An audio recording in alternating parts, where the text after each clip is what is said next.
آپ جب قرآن پڑھیں گے قرآن میں نہ شیعہ ہے نہ سنی ہے.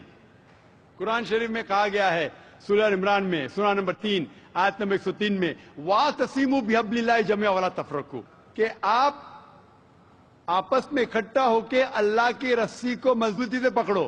اللہ کی رسی ہے قرآن اور صحیح حدیث.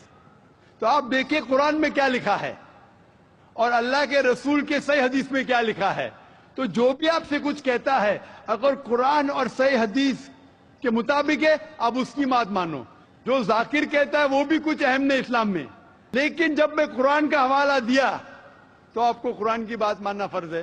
جب میں صحیح حدیث کا حوالہ دیا تو آپ کو صحیح حدیث کی بات ماننا ضروری ہے. تو اسی لیے کوئی بھی شخص کچھ کہتا ہے اگر اختلاف ہے اس میں تو پھر سے رجوع ہو جاؤ قرآن اور حدیث کے پاس. کیونکہ قرآن میں لکھا ہے سورہ نساء میں سورہ نمبر 4 آیت نمبر 59 میں ورس نمبر 59 میں اطیعوا اللہ واطیعوا الرسول اللہ کی اطاعت کرو اللہ کی بات مانو اور اللہ کے رسول کی بات مانو. اور وہ لوگ those who have been charged with authority.